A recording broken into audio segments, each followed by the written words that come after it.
Should you go for a leased or get exclusive rights to a beat? Let's talk about it on this episode.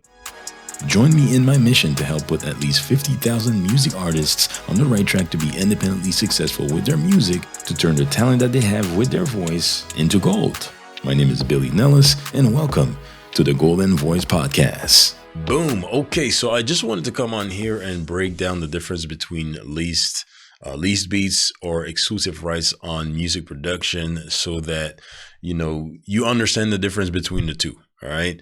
And the analogy that I'm going to make with this is comparing this with buying a property or leasing a property, right? So in some cases, you may be a tenant inside of a property that you don't own, right? You can still put your stuff in there, live in it, and all that good stuff. But there may have been other people that live it before or after you, whatever the case may be. But you can also buy a property and live in it the same way.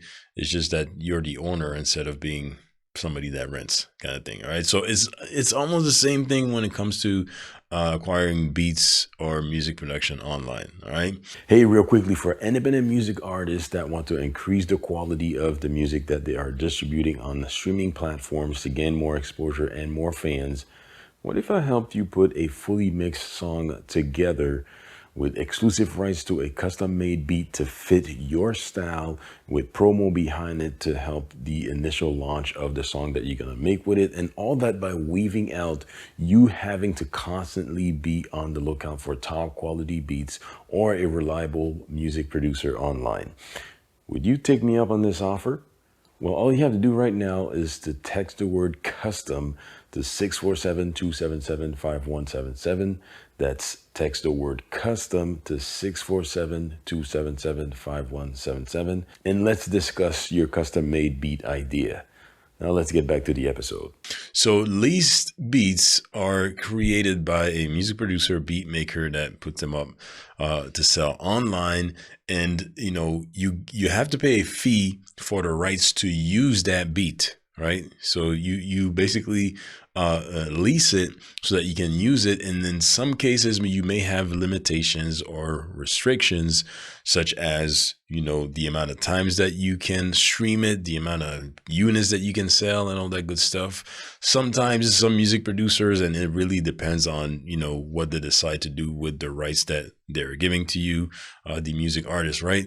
In some cases, you may not be allowed to distribute the music, when you lease a beat and all that good stuff. But the thing that you need to understand is that with leased beats, you'll have the producer is allowed to, sell the rights to use that beat to multiple music artists, right? So basically, a lot of people can lease the same beat, right? And this is a model that came online at least from what I've seen, at least 10 years ago. Because when I started online, all that good stuff, this is a model or a business model for music producers or beat makers online, that just, that was already happening. All right. So in that case, leasing a beat is, it doesn't hit the budget as bad as an exclusive beat.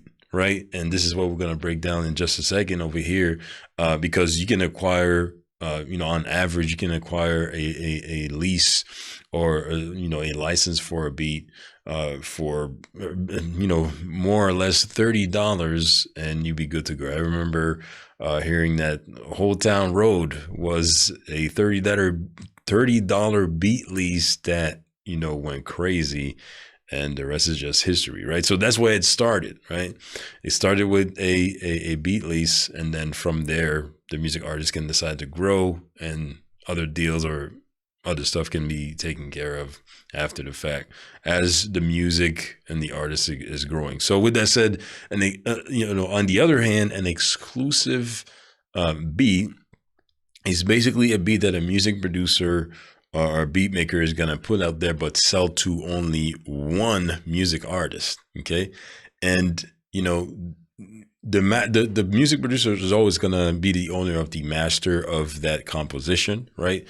Because initially that they're the one that wrote that part of the music, right? But the fee, the exclusive fee for that is going to be much higher, right? Because it's only, one person. And in most cases, an exclusive beat is gonna allow you to do like more, in terms of restrictions or limitations, right? In some cases, because you could still get an unlimited lease. You can get an unlimited lease that allows you to have unlimited rights to a beat. But the exclusive beat is gonna be sold to either one person, right, or one music artist. And in some cases, that beat may have been leased before, but the last person that acquires the exclusive rights to that beat stops the beat getting leased to other music artists.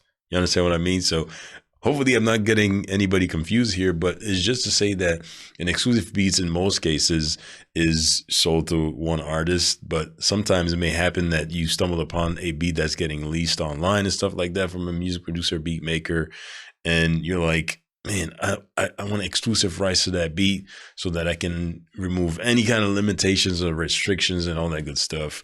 And it just stops the beat being leased. So you're basically the last person that acquires the rights to use that beat, so to speak. And most of the time, exclusive rights to a beat is going to be a lot higher, right? It's a little bit more expensive to acquire an exclusive rights to a beat.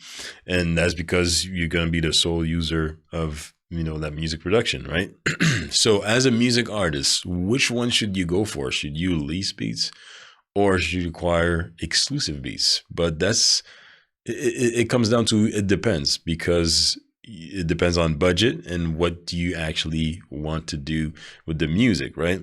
In most cases, I would suggest to actually start with a beat lease, right? So that you can put in the work and see where it goes. And then eventually, if you see that it's gaining traction and you see that the music is going somewhere, then you can decide to acquire exclusive rights to that beat so that you can in most cases become the only user of that music production. All right. So just wanted to come on here real quickly to break down leased versus exclusive beats so that you can understand what it is and decide which route you're going to take. Right. But one of them is a lot more expensive, but in most cases, you can work it out with a music producer to where you can still have some sort of restriction, but it may still be open for you. It can be flexible for you when it comes to distribution and the amount of units and basically what you're allowed to do with the beats when you acquire a license. But just keep in mind that if it's leased, then most likely other music artists may also have the rights to use it as well. But that doesn't affect anything when it comes to your music, because you want to make it your own, put your own twists into it and make it the best version, if anything, right? But if you have a sense of entitlement, or you a little bit, you feel like you want ownership with the stuff that you create, just be ready to spend some money, right? And hopefully that doesn't, affect your budget too much. And this way you don't want to have any other music artists on the production that you want to acquire, kind of thing. All right. So hopefully that makes sense. Just wanted to share that with you on here. Make sure that you subscribe, that you share this with somebody that wants to hear about, understanding about leasing or getting exclusive rights to beats. And with that said, I'm going to sign out now, and I'll talk to you on the next episode.